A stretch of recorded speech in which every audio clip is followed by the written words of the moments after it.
Hello and welcome to the MHG podcast. As usual, life can be a little bit miserable, life can be a little bit dark, so we are here to bring you as much light and as much you enjoy as we possibly can because it's 2026 and we are giving you top 10s. I'm Bradley. I'm under a blanket because it's too bright out and I'm joined by Stu, who's professionally sitting at a desk. How you doing, Stu? Oh yeah, I always like to pretend I'm professional, As long as nobody sees my convictions list, then everything's fine. Or the fact you're not wearing any clothes. Well, there's that as well. There we go. It took a grand total of 40 seconds into the new year. And I've gone to it already. To get sexual. Yeah, you always do it. Sexual chocolate, yeah. That's disturbing. Yeah. Do you know the great thing about chocolate? What's that? Is you know that at some point every year they put on the nation's favourite chocolates on Channel 5. Every year. You're always guaranteed to do it and you get your talking heads. Do you know what they don't put on Channel 5, Stu? What's that? The nation's favourite video games of 2026. I know, what a waste, eh? What a segue. That was excellent. I'm highly impressed. We set a high bar. We do. We set a high bar for this. They should get us to create and produce and, host that programme on Channel 5. I think they should. Yes. I'd rather not, though. Would you not? No. I'm retired. Yeah, well, there is that. You get in trouble with whatever the DWP is called these days. Yes, sure. I don't know. I was going to think of something pithy, but I couldn't think of anything. I might get extradited against my will and then put on trial somewhere. Yeah. I don't know. Topical. Bound to happen. Yeah. Snatched. Illegally. Yeah, we're not doing that. We are talking about good things today, Stu. Yeah. As we know, 2026 has been an amazing year of video games. So much so, we can't just do a top 10. We're going to do a top 10 this week. Yep. And then next week, oh boy, you are in for a treat. Because there are going to be, for me, at least another 30 that you really should be playing. 30 whole games you should be playing if you haven't. But for now, we are going to do a top 10. We are. So, without further ado, I'm going to say to you, Stu, what's your number 10? Ooh, yes. Let's get her. Didn't quite rhyme. Close enough. Yeah, so I'm not sure if 2026 has been a good year for games yet, but 2025, holy moly, it was a good one. Did I say your top game for 2026? I probably did, didn't I? You did, but it's an understandable mistake. You don't have to worry about that. But yes, at my number 10, and this has just crept in. I wasn't sure. I was on the fence, and it's just got there.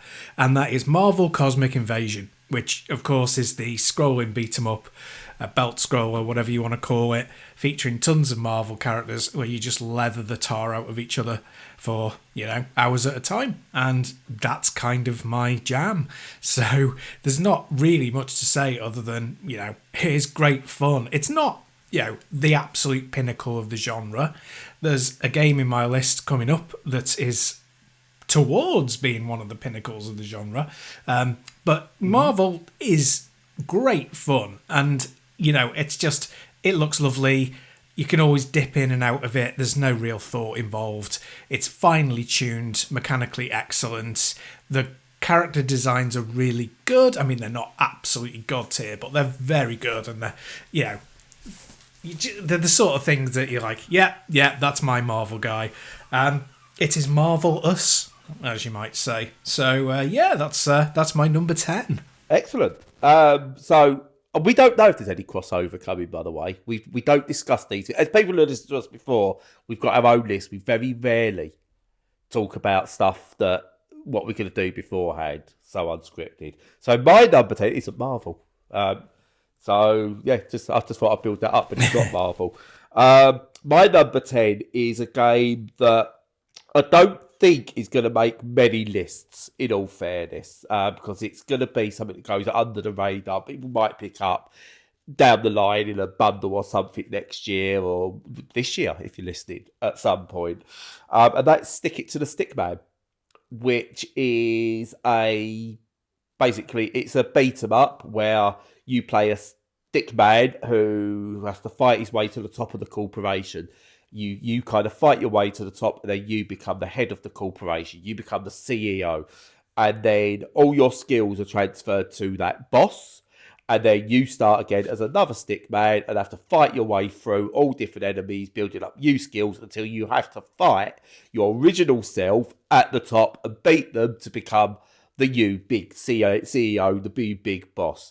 But the more you fight, the more things you unlock, the more powerful you get. So even though you might have a really good one that gets you there, you can always better yourself. And it's got this style, which is those old Flash animations from like the late 90s, early 2000s with the stickmen fighting.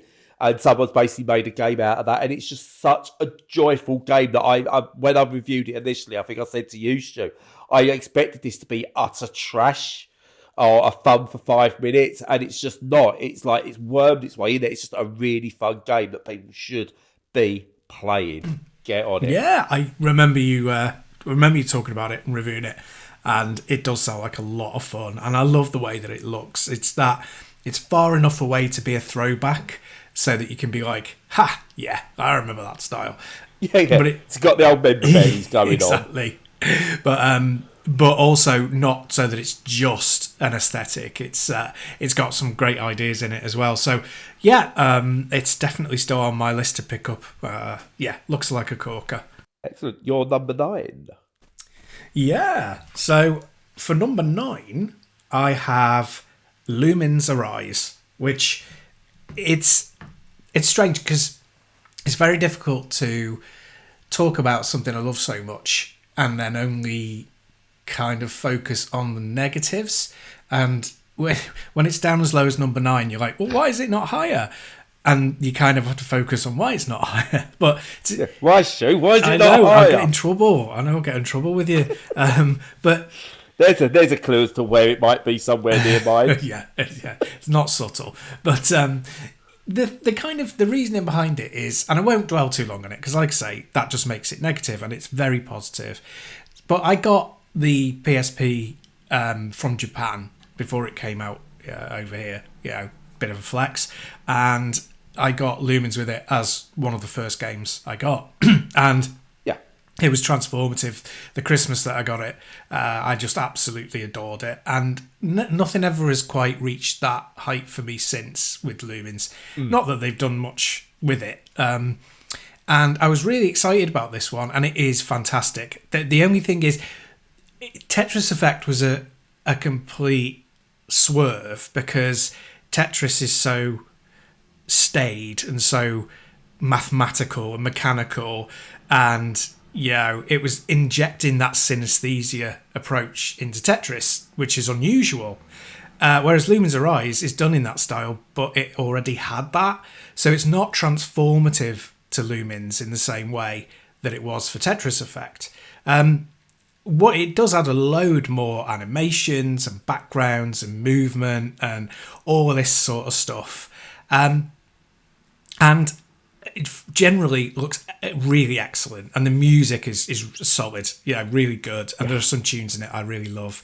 It just doesn't quite capture the level of magic that the first one did for me. I don't know if that's because I'm just overly nostalgic for the original. It probably is. But I just found a lot of the backgrounds were kind of black.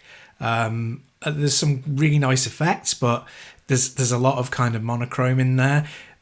But as I say, I don't want to focus on the negatives because it's absolutely fantastic. The actual block effects are great. I've loved the contrast types that they use for the two types of blocks. It's lovely, and I think I really want to play it in VR as well, which I will when I get the opportunity.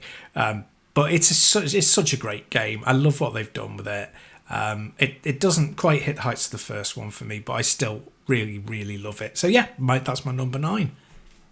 I shall rebuttal when I get to it. Fair play. Yeah. I resisted, but I will rebuttal when I get to it on my list. I'm proud of you. I am proud of you. Number 9 for me is a game that I nearly forgot to put in the list altogether, but ended up going into my number 9 spot because thinking back to it, what I enjoyed from it, it had to go in there, and that is the Root Trees of the Dead. which is a mystery, like a murder mystery type game where you go into it, you're given this details of something's happened to this family, and you've got to discover everything about them. You've got to go back through their past lives, and you've got to uncover um, who this person was to this person, who this person was to this person, why did this person betray this person, what are these kids doing, and sort of like why do they now own this, and you go through their entire family tree and uncovering it and uncovering all the mysteries. And what I found it was is it took the rise of the Golden Idol games, took that to a more, I think, I want to say mature theme. And I don't mean mature theme in terms of subject matter, but in terms of how it's presented. So you've got like newspaper clippings, you've got to do internet searches within the game, and you've got to kind of look them up. And it's kind of like you're an actual detective doing detective work. Whereas the Golden Idol games were video games. They were clearly designed as video games, but it's got the same detective thing going in there. And what I found with Root Trees of the Dead was it dragged me in and just absolutely got its claws in, whereby I wanted to delve deeper. I wanted to go further. And I think there are some frustrations with it, whereby you think you know something, you want to search it, but because the game hasn't quite got, well, maybe it's the team behind it or the development budget or anything, you can't kind of search for anything you want. You're kind of limited in what you search, keywords and that. So it reminds you a lot of some of the old text adventures you play on the BBC Micro, where it's only keywords really work. But at the same time, it doesn't want you to get too sidetracked. It wants to keep you on the mystery, and it works really well. And again, I think it's one of the best detective games that have been released in the last few years, and they've had a bit of an uprise, and it's definitely one of the best examples of that. So yeah, that's it. It came from nowhere as of a couple of days ago to remind me that it's definitely in my top 10. Yeah, it's funny because we started off and like we're obviously we've got both got Lumens in the top 10. It might give people the impression that we might have other crossovers, but we absolutely haven't. Like that's the only one that we cross over at all. So far, you never know. Well, yeah, not to I still don't know what your top 10 is, Stu. So, but it's very unlikely. Yeah, but I mean all that is to say that. There's just so much good stuff, and I really admire games like that. Then they're not for me, and I wouldn't play them, but I really admire them. And it's so good that they're still making them, and they're making them in that way, modernising them, tweaking them, and even if they're not perfect, that they can still be so good that they whack their way into your top 10. That's really impressive. Yeah, definitely. What's your number 8? So for my number 8, I have one that very few people will have played, and some probably won't even have heard of, and that is Haneda Girl, which I think it was around middle of the year. It's a action platformer, and it's kind of done in it's an action platformer, right, where you go ahead and you destroy everything within a level, and the character has a mech suit and can also exit the mech suit, and it's a 2D pixel art game that's kind of very, very minimalist looking. It's kind of like sort of monochrome outlines with a load of flashy neon effects over the top, which works perfectly well. You have to kind of... The levels aren't rock hard, but they're challenging. And there's loads of them. And it's done in that way where it's more about getting the flow through the level and getting the best route and the most efficient kills through it, whether that's slashing them to pieces with your human character or shooting the heads off using your mech suit. And it's just really, really well designed. It's so sharp. The way that you kind of map something out and the shock of being discovered and destroyed for when you're playing it through for the first time. Absolutely excellent. Timing is massively important. There's a huge emphasis on how cool the weapons and their impacts are, which gives it that real punch. It's weighty. but it's also very speedy, which is a difficult thing to get right with inertia in a video game. And it looks fantastic. It's just one of those just like pure fun, pure joy, banging it out. And another one where you can stick on for like 10 minutes and not worry about it. So yeah, that a really, really cracking game for such a small indie. It's just like polished to perfection. So it's an excellent game. Cool. Yeah, no, never heard of it. I don't think I've been on you when you spoke about it before. I feel really bad if you have. But it's one you said it and I went, don't recall the title. Yeah, you might not have, but yeah, it's definitely one worth checking out if you're into that sort of thing. Add that to the wish list and have a look at it. Now, do you mind, Stu? Because I've got two coming up that I cannot separate. So do you mind if I do my 8 and 7? You sure can. I sure can. So these are interchangeable not as video games, but as my choice. You can take either one in any spot if you want. So first up, I'm going to go with Spirit Swap, Lo-Fi Beats to Match 3-2, which is basically it's a match-free video game. You know me, Stu. The audience knows me. I love a match-free game, and this is exceptional. I've been waiting about 3 years plus for this one to actually hit, and it finally did. And it's just absolutely wonderful. It's at the sense it's a match free battle game. So you do match free puzzles, match free battles to progress the story. It's a really cool story about witches and things like that are all living in this world, and then stuff happens, and you've got to work out what's happening. It's a basic story, but it's a lot of LGBTQ plus representation in there. It's all done in a really well. There's so many queer characters in it, and the way they're written, it's written by other queer people and everything. So they're written really, really well, and they're written in a legit way that it doesn't feel like it's a bunch of suits trying to fit in and write them. It feels like lived experiences, and the story really comes together. So much so, and this is where we talk about representation. This is why you'll find out why this is with my other game in a second. Why representation is so important.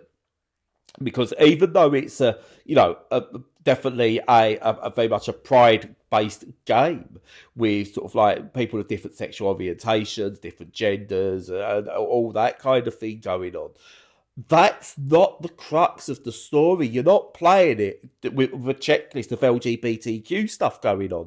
You're not going, oh yeah, there's the queer character, there's the non-binary, there's the trans character, there's the lesbian, there's the... You're not doing that. It's just that these are characters that exist in this world. Now, that in itself I think is great, but also you do need a good game to go along with that. And the match-free mechanics and the story in this work together superbly well.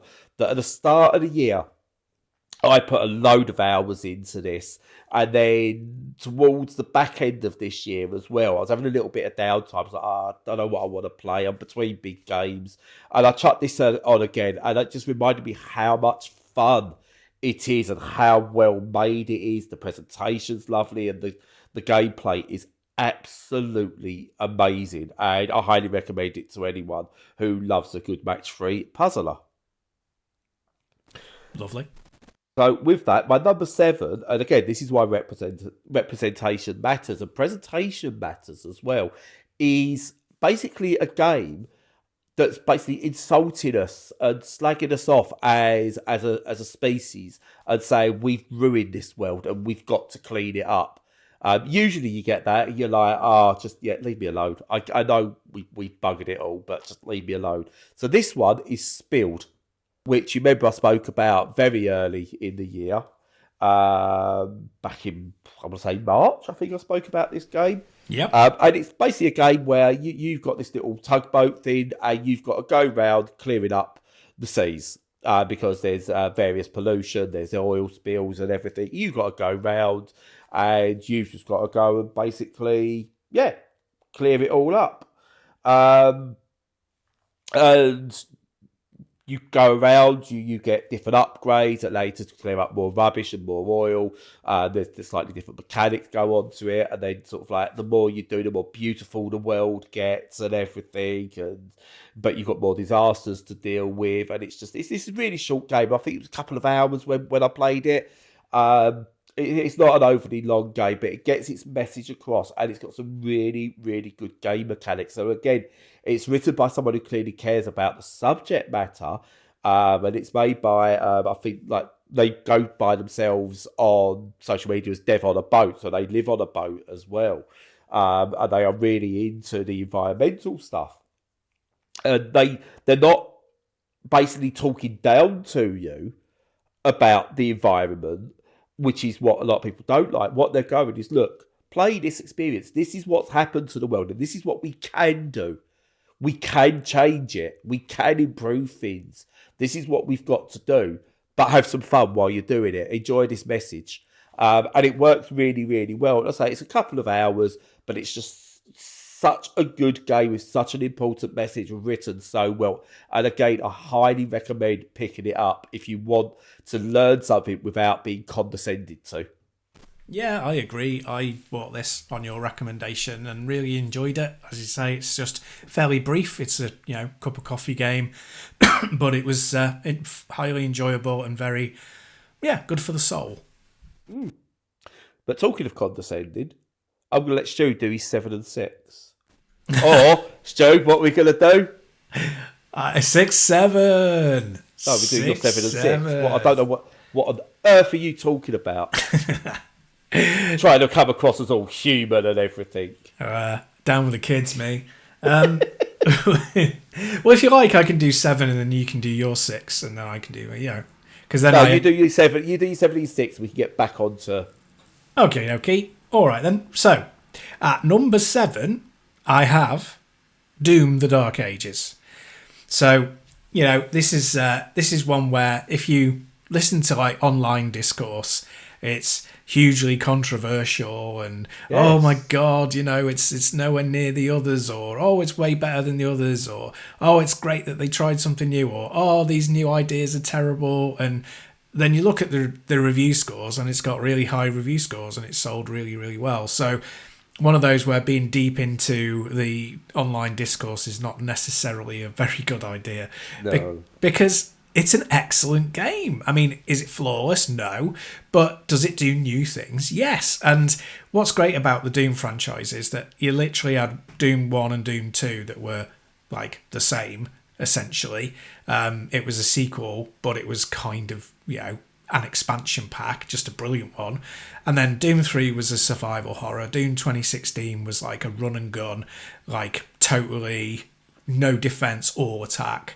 Then Doom Eternal was like a lock and key puzzle where you had to use the right weapons for the right enemies. And then this one is a mix of, a really high mix of weapons, of ballistics and melee and defense.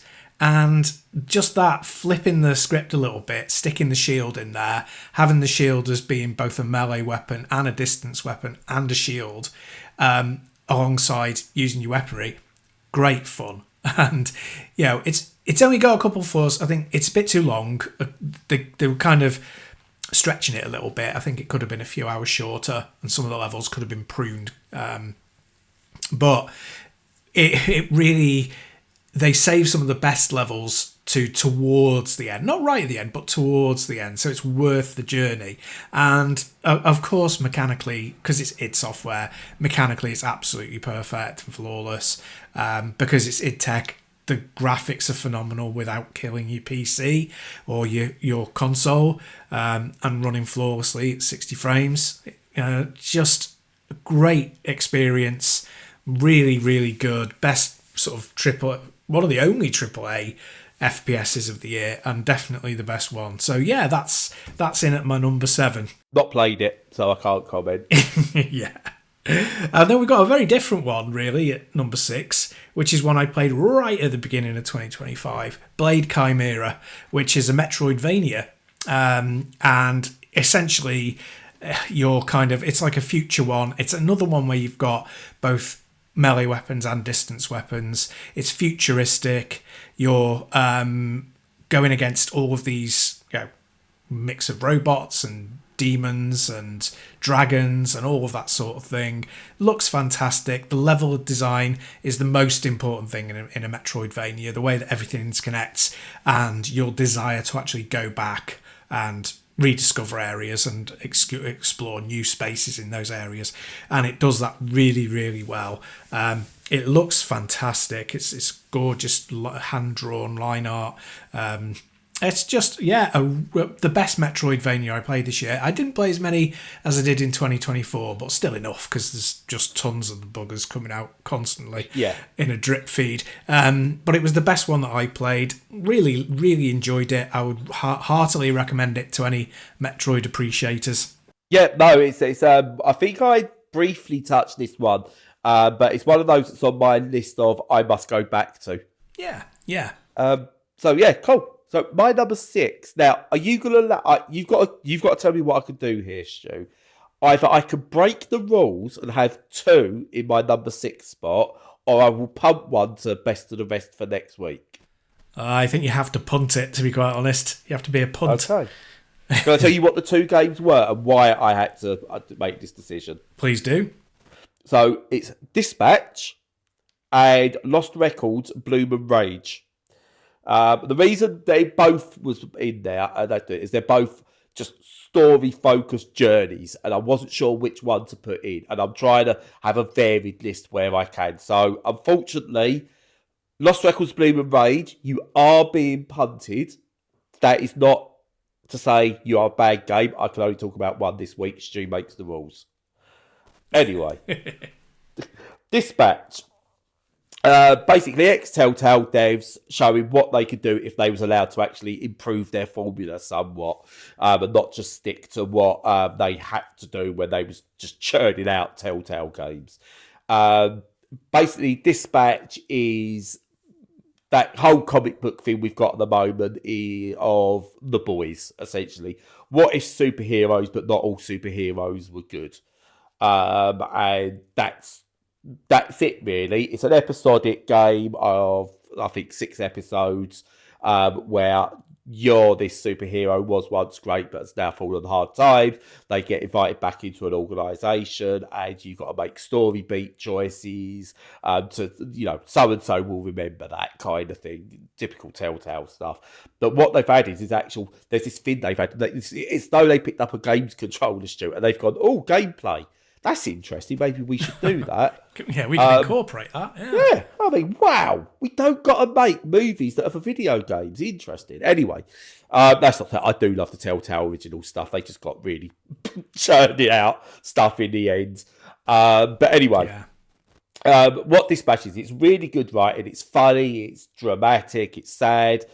It can make you angry for characters in all the right places. All that's there. But you've got this other option this other part in it where there's the gameplay where you play your character as a dispatch agent, and you've got to send other superheroes out to go and save the day in various different places, and you've got to choose the squad that goes. Really interesting concept, and for me, I would have loved them to lean more into that and less of the other stuff, but I get what their thing is. And it's an absolutely brilliant thing, so much so that I'm on board with others who are clamouring for a second season, so to speak, with this. Because it works so well, and it's the story in it is what just really, the gameplay's really good, and it's better than what anything Telltale had done before in their original guys or this new one. But the story, the writing, the acting, everything in it is just absolutely sublime, that I couldn't wait for the next episode, and I couldn't wait to find out what happens. And the fact that characters are flawed is just, when we're writing there, we are going beyond just, good and bad, and, positive and negative. There's grey areas all over the shop. And in the right game, written well, it works. And something here, which is quite a cartoony looking thing, comes together really well and has more emotion than some of the bigger games that force emotion and stuff into it in ways that don't work. I'm looking at you, Gears of War. But yeah, Dispatch is absolutely brilliant. But don't discount Lost Records as well as a bad game just because I had to punt it because Stu said so. Yeah, I'm cruel overseer. But yeah, no, I've played a bit of Dispatch and I've not had enough time with it as I'd like, but it's straight away obvious that it's so well written, mature in all the best kind of ways, perfectly acted. It's like Invincible if it was actually grown up. So yeah, no, really good. Yeah, good choice. Excellent. 5. Gonna 5. get down. No, is that it? Oh my god. I don't know. No, please don't. Don't take us I there. don't know. I can't remember what song they done. I'm sure it's 5 Gonna Party Down. I don't Probably. know. Might have been Blue. Who knows? Oh, Christ knows, dude. They all blur into one. But mine doesn't. Unlike Blur. And unlike my number 5 choice, which is a very solitary game called Eartheon, which I doubt very many people have played because it's a Mega Drive game.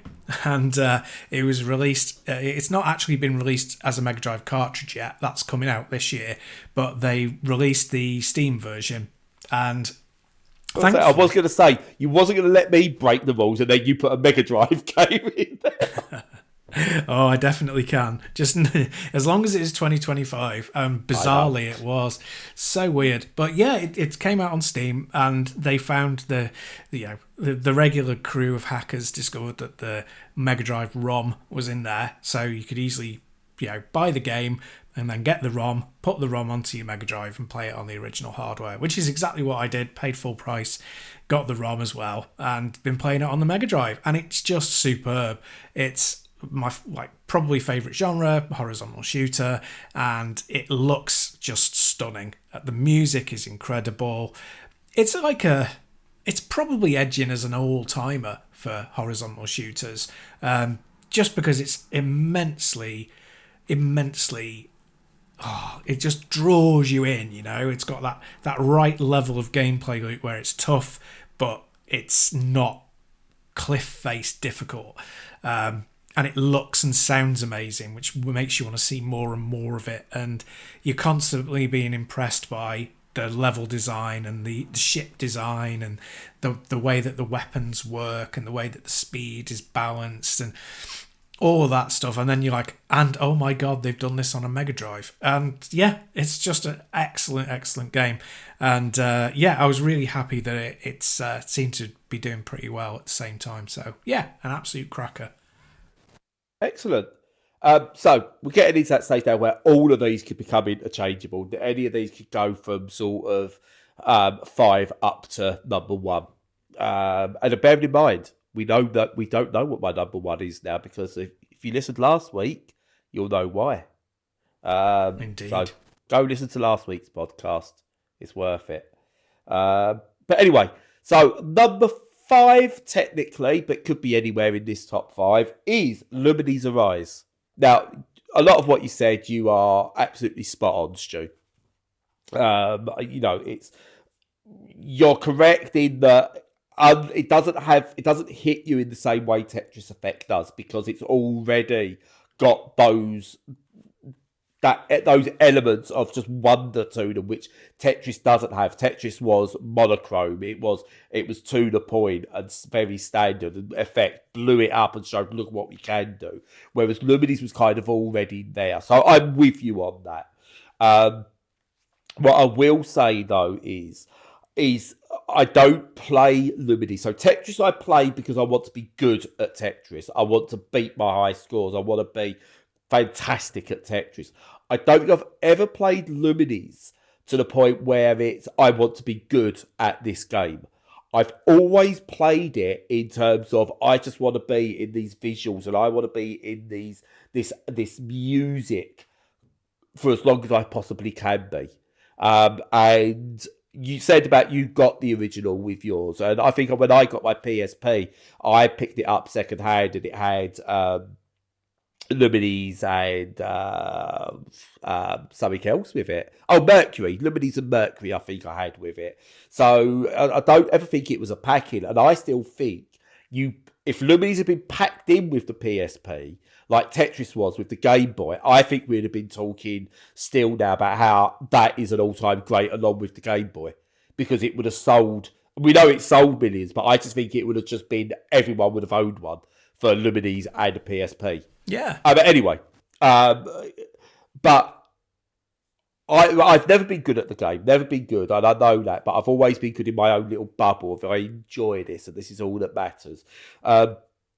So when you then find out there's leaderboards and that for this one, you find out how bad you are. When you go on the 2-player stuff and you find out how bad you are, that does hit you in the soul a little bit. But I don't care.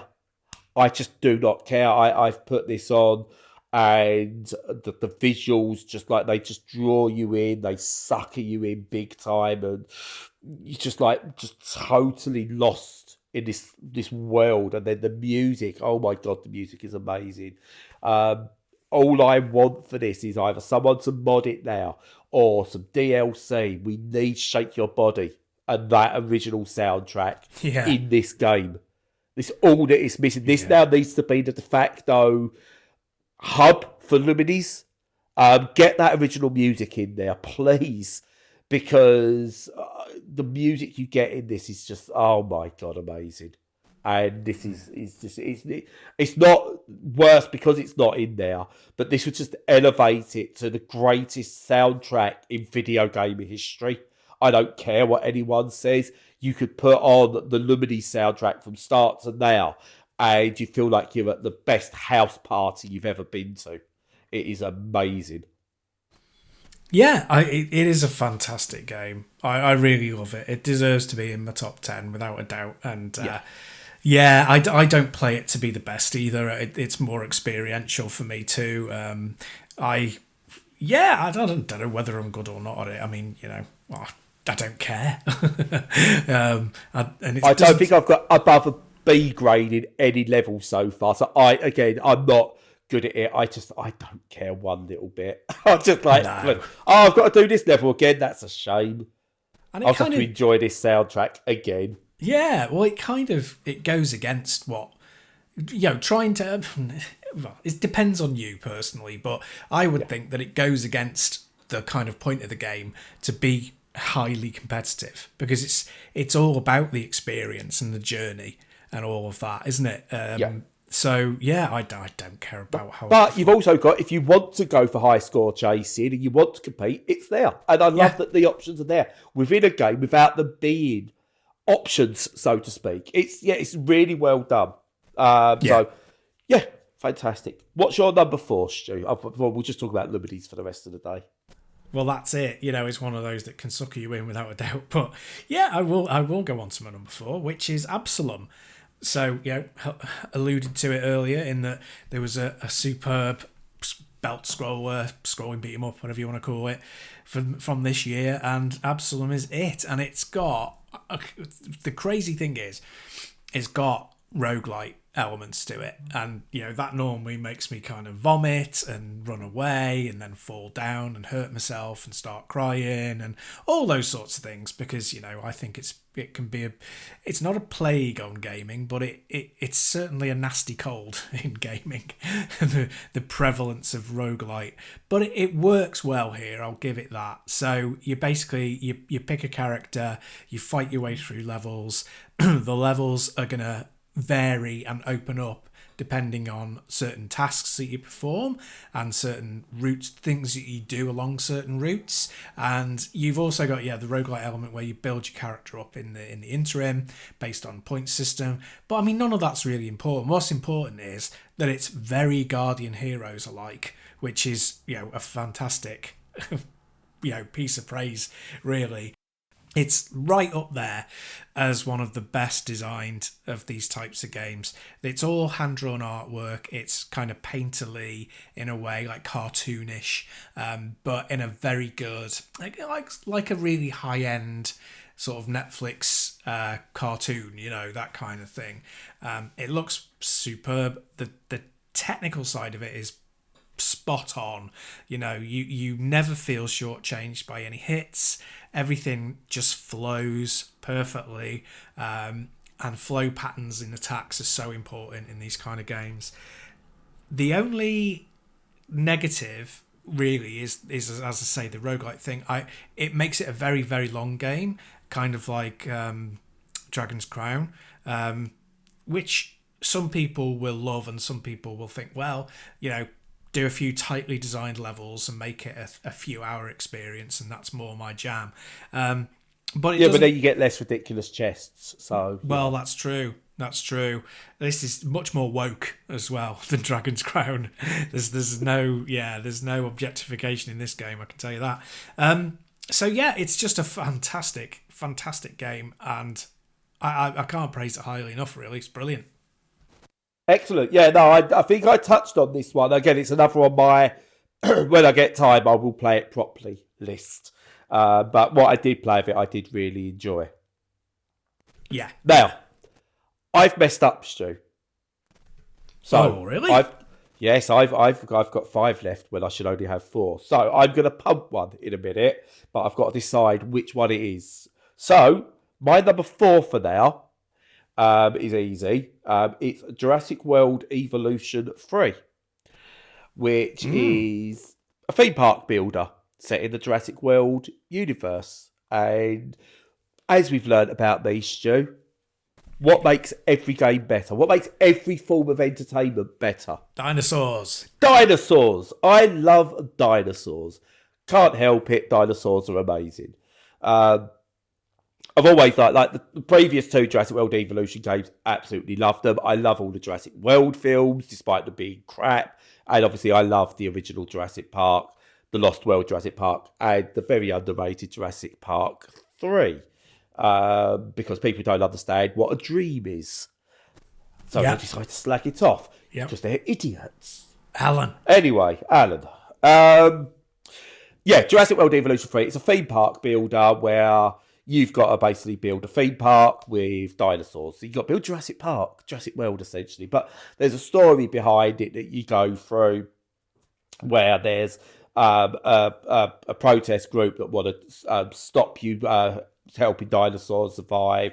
There's other shenanigans going on. You've got business types and everything all in your ear, all from the films and everything.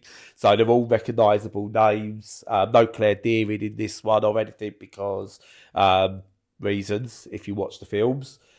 She wasn't contracted for the last film, so she can't be in this one, this game. Anyway, and no Chris Pratt because he's probably ascended to Jesus or something. I don't know. Whatever.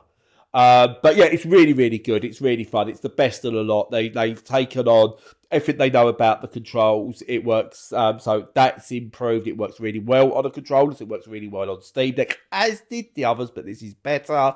Park layouts are much more manageable. There's more you can do. You can build some amazing parks. The story mode kind of holds your hand a bit. It doesn't let you do too much outside of things. But then you get to go into the sandbox mode, and it's a true sandbox mode. I've played other builders where they have a sandbox, and it's like, yeah, but you still can find a little bit to what we want you to do and unlock. This just goes, sandbox, have at it. Have at it. Have all the money you want. Everything we can, you've not got to worry about overcrowding or any of this. You can turn it on if you want, but it's your sandbox. You can build just this one environment if you want, or you can build a massive theme park. You can do whatever you want because it's your Jurassic World. And I've spent so many hours on this already. I think I'm over 70 hours already. I've just finished the story mode while dipping in and out of the sandbox mode, and I love it. There will be DLC released for it that will bring improvements to the game, new dinosaurs, new environments, and everything that goes with that. It's just one of my favourite builder games of all time. It's right up there with, the original theme park and Transport Tycoons and stuff like that. Amazing. That's so cool. It's like the perfect marriage of the kind of, theme park builder and, theming behind it. Because, you can't get better than dinosaurs. You just can't. No. Unless you're a quick fit fitter. Oh yeah, you can't get better than a quick fit fitter, obviously. No, Americans are not. Any Americans or anyone not British listening to this going to go, I don't know. But it's also, this is one of those rare occasions where the licensed video game is miles better than the movie it's based on, the last movie. Yeah. It's clearly not better than the original Jurassic Park, but... Oh, God, no. Do you know, I just to go off on a tangent, I enjoyed the last one more than most of them. You know, What, the most Minion? of the sequels. The what? Sorry, the film. The Jurassic World Dominion, Yes, Dominion. Yeah, the yeah, stupid one. yeah. It's stupid, Yes. but it's just fun and daft, and Yes, because if you're going into this dinosaur movie, and you're going, I expect realistic, and everything, going, what? You've got to suspend it. You've got to accept stupid. Because you're watching a film about dinosaurs that are modern day. Yeah, yeah. I mean, I could go on for hours about what makes the crap films crap, but what makes this one good is that it. I don't know. It's just it embraces Scarlett the silliness. Johansson. Oh yeah, she's always good value for money. You know. Watch Ghost World. Yeah, fantastic. That's what we take from this. Go watch Ghost World. Herman Former, Birch and Steve Buscemi. Amazing film. Yes, I'd recommend a good few of hers. I'd say Her, the one about the AI, and Marriage Story is amazing as well. Yes. But there's quite a few that are brilliant. Anyway, our top 3 lists are brought to you by Scarlett Johansson. Scarlett Johansson, good in films. Yeah. Now we just want her to inject some money. Yeah, she's as a sponsoring us. producer. She's sponsoring us. So we've accepted the sponsor of Scarlett Johansson. She doesn't know it yet, but Yeah. anyway, what's your top 3? Let's start your top 3. Are we on top 3? Yeah, top 3, Stu. What's in your top 3? We are. Yeah. And at my number 3, I have, fairly unsurprisingly, Shinobi Spirit of Vengeance. I think it's called Spirit of Vengeance. Art of Vengeance. I think it might be Art of Vengeance, isn't it? It is, because I got this for Christmas on Steam Secret Santa. Oh, did you know? Yes, I did. Excellent. And the Spirit of Vengeance is Ghost Rider. That's where I've gone wrong. But yes, Art of Vengeance. That very notable Ghost Rider film that everyone loves and remembers, of course. Yes, I love this game. It's absolutely phenomenal. You'll know, if everyone knows how much I love the Shinobi series. I'm obsessed. I've played, I think, every single entry in it, which comprises of about 20, 25 games or something. And I've completed, did a 1 credit completion of it that's on our YouTube channel. Absolutely love it. And it pushes the series in all the right sort of directions. It's got small amount of Metroidvania elements. It's got adventure elements as well. So it takes that adventurous rediscovery of areas thing from Metroid without making it a full-on Metroidvania. So it feels linear enough to keep up with its past, but also modern enough for it to be, this is a bigger world for you to explore. And again, it's one of those games that's just peerless on a technical level. It's just flawless. I have no criticisms about the way the game plays, not a single one, and that is so rare. It's literally flawless technically. The art design is fantastic. It's got that kind of heavily bordered, cel-shaded look, even though it's like a 2D game. But so it looks like traditional Japanese prints. The enemy design is brilliant. It makes boss fights fun rather than a chore. They're as well designed as anything in the series. It blends that whole cyber demon thing with with modern graphics perfectly well. I could just rant and rave about how good it is all the live long day. Really, it's an absolute milestone in these games, and it's one of those that I could imagine a lot of old time Shinobi fans like me putting it as their favourite game in the series. It's that good. I very, very, very briefly touched this because obviously when you get your Christmas presents, your Secret Santa's that, you go, let's have a quick look at these. And my first was like, park that for a second. I need to finish Mass Effect. I will be playing this in 2026. And I can already tell just from the opening few moments this is going to be that good. Yeah, it really is. I think I put about 40 hours into it in the end, something like that. Wow. Got loads of the achievements. Not every single achievement, but like most of them. Okay, you won CC this one. No, at the moment, but I have got S rank on every level, which is That's got to be the modern day equivalent. pretty It? much. Yeah, Well done. it's amazing. Well done. Good. Right, so my number 3, this is where I've messed up. So Okay. I'm going to punt one of these because this by no means it's a bad game. It just can't be in my top 3 if the other one's in my top 3 because I've only got 3 left and I've still got 2 more games to come after this. So it was between Ball X Pit and Sectori.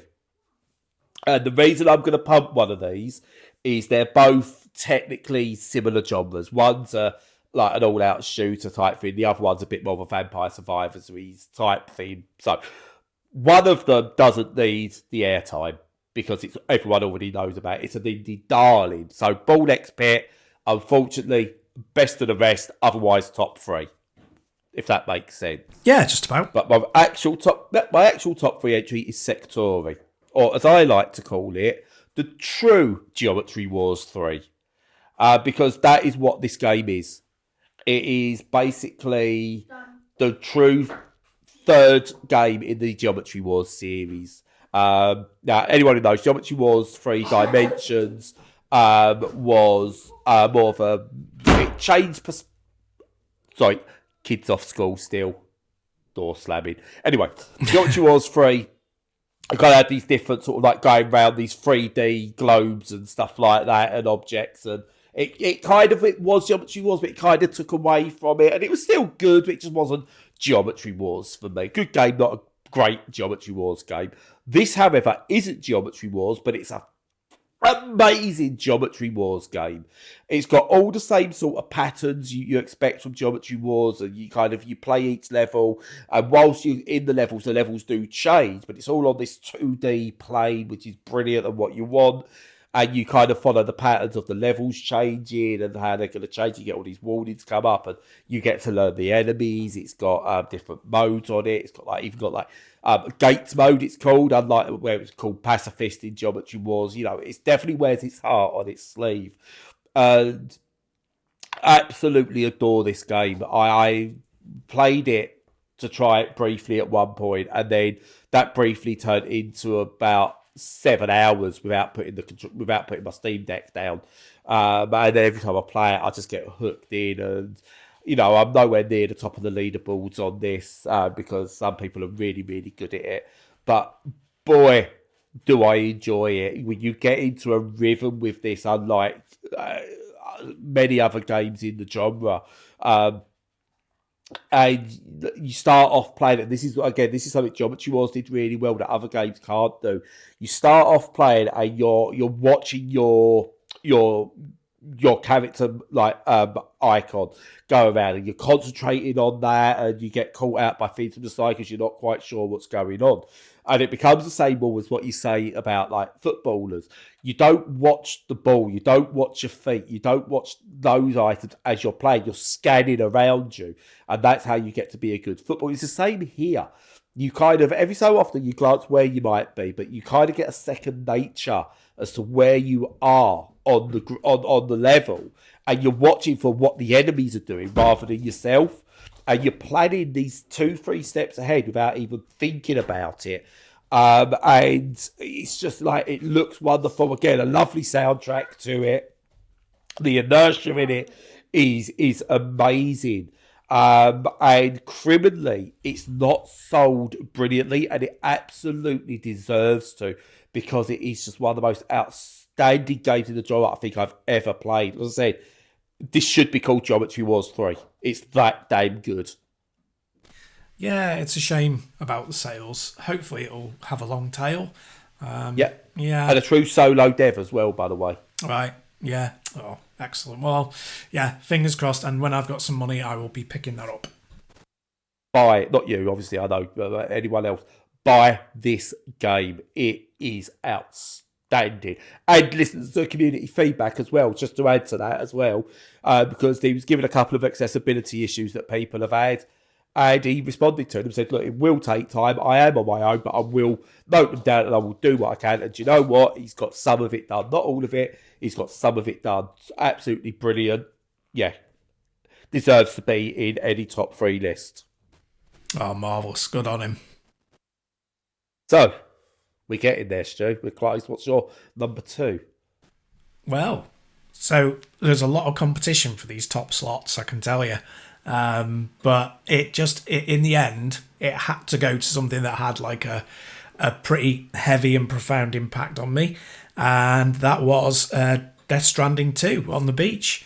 So I mentioned when I reviewed it that I was really surprised that, Kojima decided to do another one of these rather than move on to something else.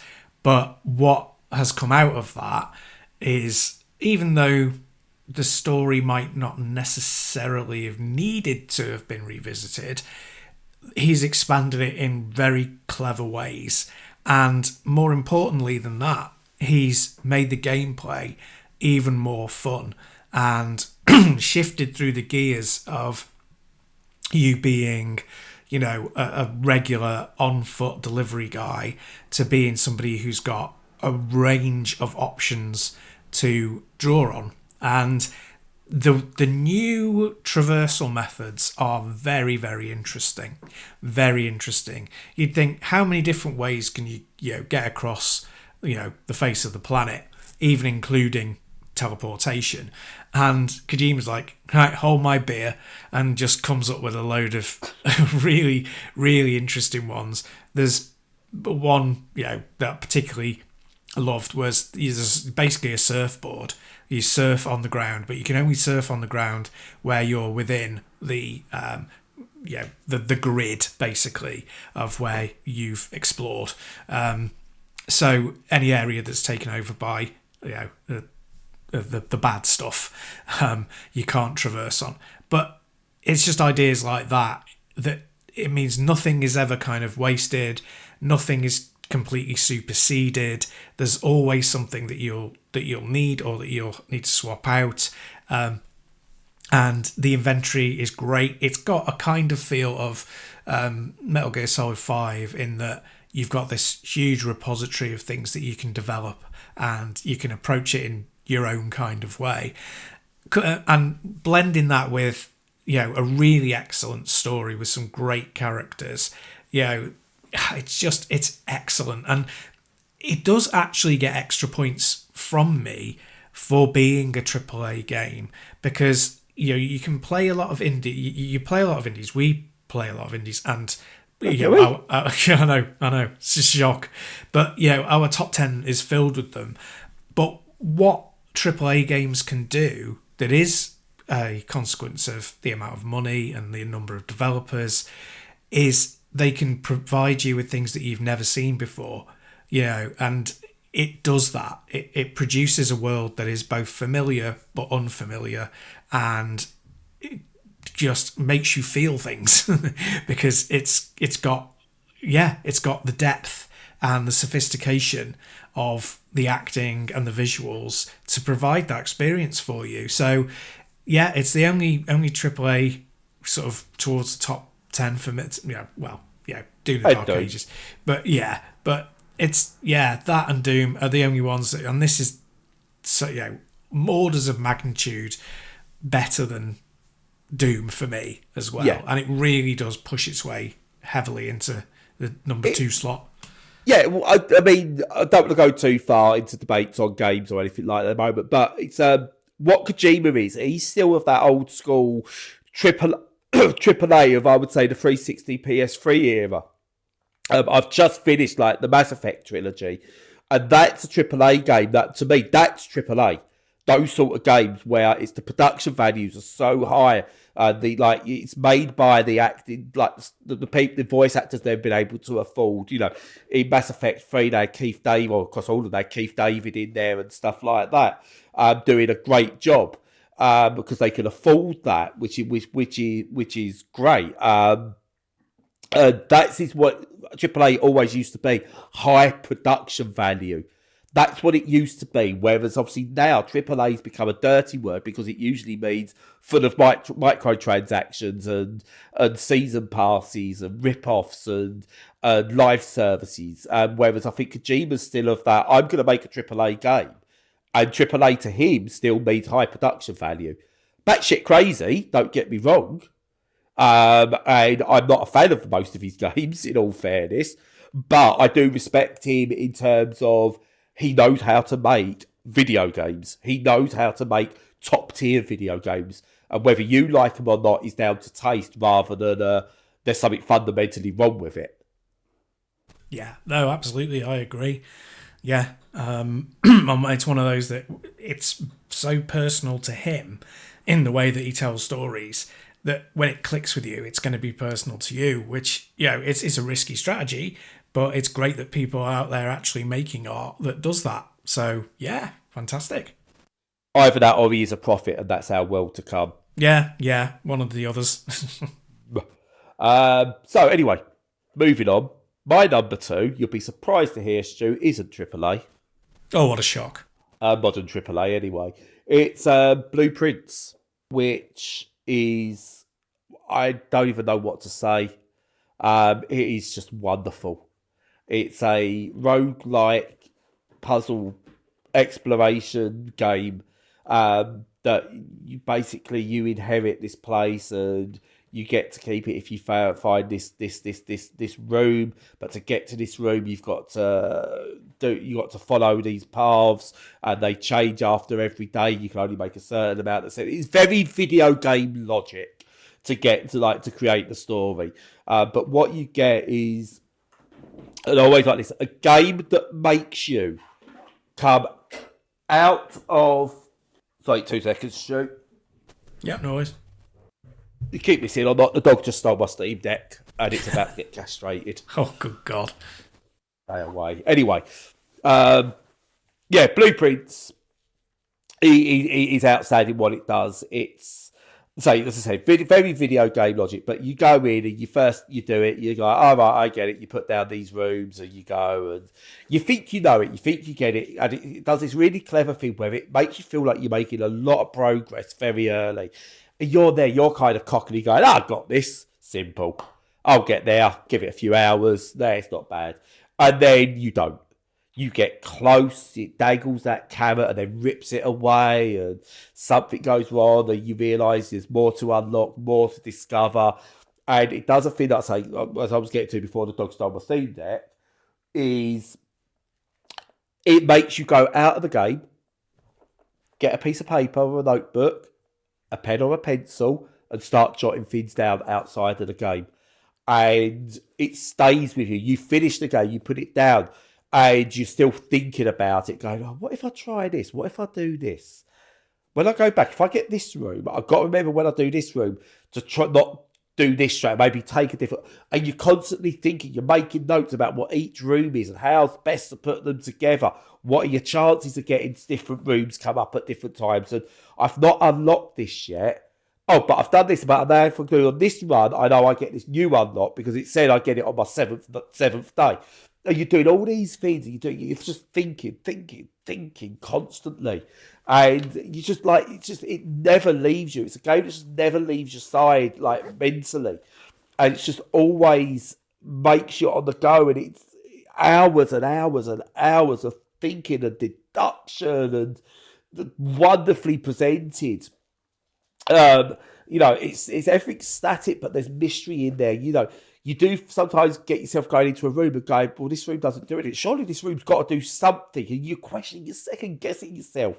And it takes you every living moment at times. And games that get into you like that are few and far between.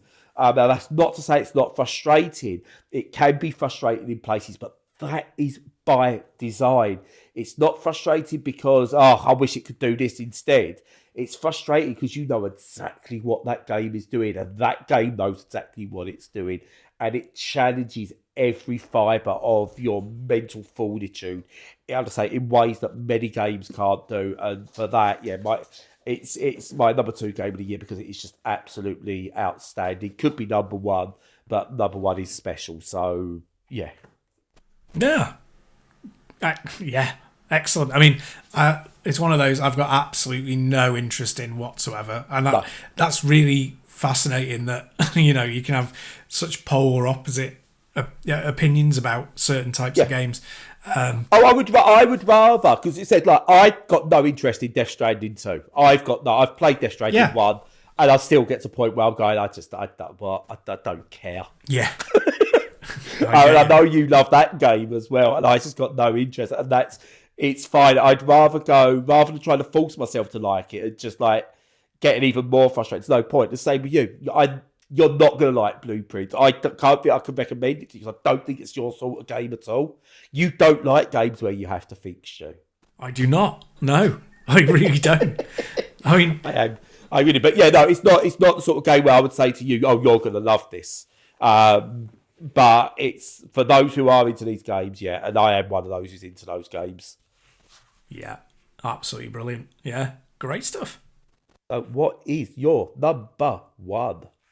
Well, my number one has been unchanged since the moment it came out, and I kind of knew it would be the minute I started playing it, and that is Ninja Gaiden Ragebound, which is the 2D action platformer and spin-off from the main Ninja Gaiden series, Ninja Gaiden, sorry, and it was kind of released about a few weeks before Ninja Gaiden 4, which is the full 3D sequel, and for me it totally eclipsed the modern 3D game.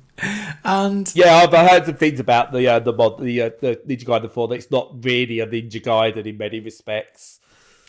It's a funny one. I will definitely talk about that one in future. Yeah, but not while we're praising this. No, because this one, there's nothing bad to say about it. And the easiest thing to say to sum up how good it is that it's challenging for the best, the best type of this game ever made. It's really challenging for that. It's up there with, the original Shinobi, with Strider, Elevator Action Returns, just anything in that sort of sphere. It's right up there, and it could easily take the place as the best one. There's just so much variety. There's so much precision. The visuals are astonishingly good for this kind of game. They're 90s, but they've got a modern polish. Technically, similar to Shinobi, it's got that just pin sharp precision. So you never feel like anything is anything that happens, it is your fault. It's not the fault of the game. And it leans on that because it's so sharp and precise. It can lean on that and develop the combat and the level layout based on that. It never takes you for granted. It never takes itself for granted. It feels like this perfectly constructed game of every moment has been thought through, and that feels really uncommon these days, where often it's games are too big and there are too many elements, and therefore sometimes they won't work perfectly, and you kind of hand wave and go, oh yeah, never mind. I'm thinking of one game in particular that's a good game, but it's the antithesis of this, which I'll talk about next week. But yeah, it just has that perfect precision and layout, but it's fun. You're given cool weapons and cool magic attacks, and the enemies are gory and gloopy, but also cyberpunky, and it's just, words fail me. It's the best of these types of games that I've played in 20 or 30 years, and as I say, it might be the best one of them that's ever been made. Yeah, it's again, it's one that I've got on my list to play. I don't know if I'm getting too old for some of these. My reactions aren't there for them, and that's maybe what puts me off a bit. But even looking at any footage I've seen of this, it looks special. It looks special, and sort of like I know sort of like your love for it as well. A definite deserving of being your number one spot, because it's an exceptional looking game, and by the sounds of it, obviously even more so to play. Yeah, it's one of those like Street Fighter 3 Third Strike that is just in the consciousness of people who know about these things. It will become the de facto, over the years. kind of underappreciated in its own time. I mean, at the end of the day, it's a simple game, and therefore it's not going to win over everybody. People are going to want more depth and sophistication to their games in a lot of, most of the time. But if you want an arcade experience, it's as good as any of them. Yeah. Awesome. Excellent. Well deserved. Now, going to move on to my number one. And I'm going to try and keep this a bit brief because I've only just looked at my disk space remaining and I've only got 316 hours left to talk before I've run out of disk space. Okay. So, there is the official Game of the Year for 2025, which is Clair Obscur Expedition 33. And obviously we all know now the controversy around that, which is what discounted it as my Game of the Year in the end. And even though people who listen to us on the regular know how locked in that was. So, there's the official Game of the Year, and then there's the true Game of the Year, for me, anyway. And that is Hades 2. Now, I generally don't like putting sequels as my best thing ever, because this, in many respects, isn't as good as Hades, because a lot of the surprises you get are already been done in Hades. It is literally more Hades. That is not a bad thing sometimes. And I got this when it first hit early access, played it and went, yep, I'm going to like this, park it until it gets its full release. And that's exactly what I did. Started playing it, didn't put it down. Did not put this down. I was having eye issues at the time. It's one of those games as well that is very accessible in terms of its user interface is very accessible. The way you get through levels is very accessible, but it can still be brutally difficult. Bosses, you really have to learn, you have to read, you have to adjust. You need to make sure you're getting the right builds each time you go through. Enemy patterns, you need to learn those. But it's not the same time and time again because it is generated levels. In terms of room layouts, you do have to make adjustments and you get different power-ups at the end of each thing. So you're building on the fly. You need to learn to adjust. So what worked in the previous run, you may not get in the next one. You can try and manipulate it to get what you want, but you're not always going to get it. And there's so many different ways of doing it. And what Hades 2 and Hades in itself does really well, and no roguelike has ever done this as well as Supergiant have, and that is every run feels different, and every run progresses the in-game story, whether you fail or succeed. It doesn't matter if you fail 1,000 times. There always seems to be a new bit of dialogue or something slightly different that advances you in some way. So you're not just doing the same thing over and then having the same repeat going, go and do it again. Go and do it again. It's not like that scene from Total Recall. You're not getting any of that. Everything progresses. Everything feels natural. You feel some affiliation towards each character, whether you like them, dislike them. It does not matter. Everyone has got personality. They've got their own stories. You want to uncover. You want to talk to them. You spend as much time in the overworld talking to characters as you do playing the actual main part of the game. And then when you do progress, you do beat a boss, you go on to the next world, and you kind of find new things. All of a sudden, loads more opens up, and there's more discovery. And you get new characters come into it all of a sudden. And you're like, wow, okay, what's all this about? You discover more about them. It's really clever in parts. There's a part where you meet Kronos, who's like a god of time, and you come across him in a battle. And if you, really clever parts, if you pause the game during the battle with Kronos, he talks about you not being the one who can manipulate time. And I think this is really clever. They've really thought about the writing and how things work within the game and everything. And it's just utter brilliance. Everything is fully voice acted. It doesn't feel like this should be in such a small package at the price it is. And everything. It doesn't feel like it's something anyone can physically be able to make and make as well as they do. But here we are. It is one of the most perfect video games of all time in its approach, its playability, its replayability, its longevity. It's a game that can last you 60, 70 hours, knows its pacing.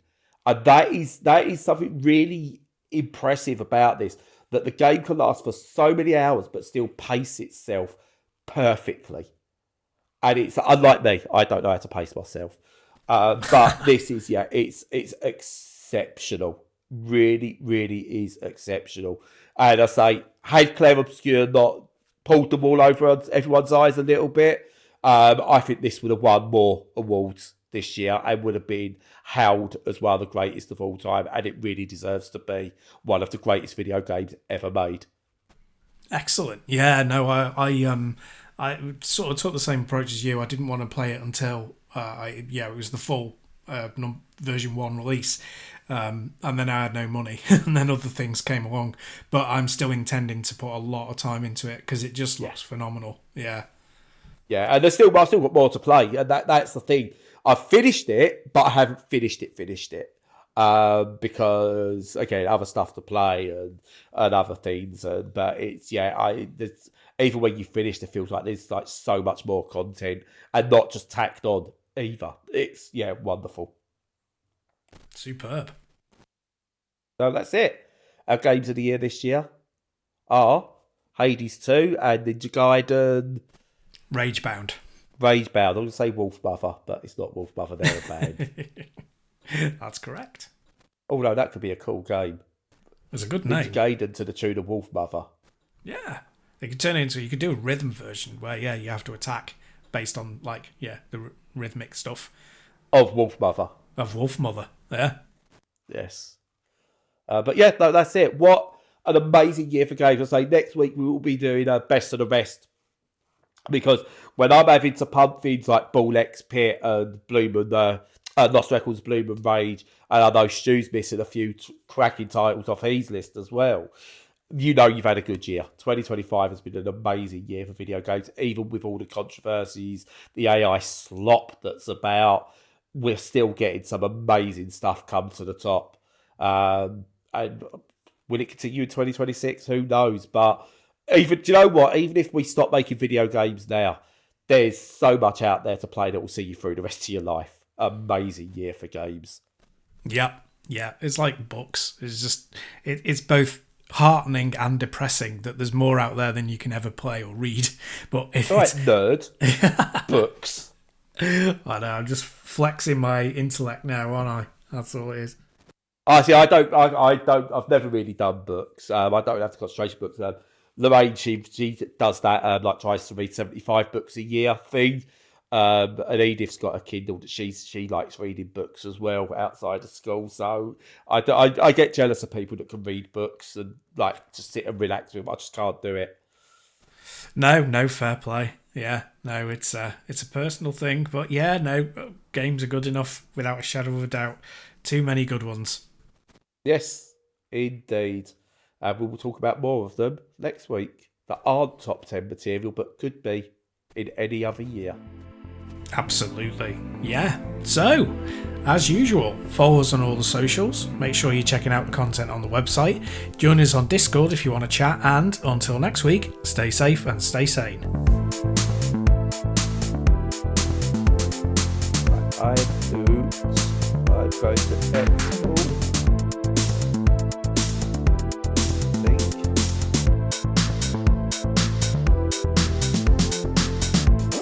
Where's the audio gone?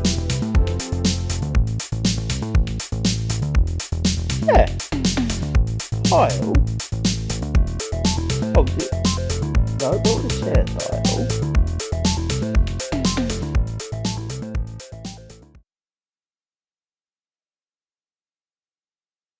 Oh, well, it's because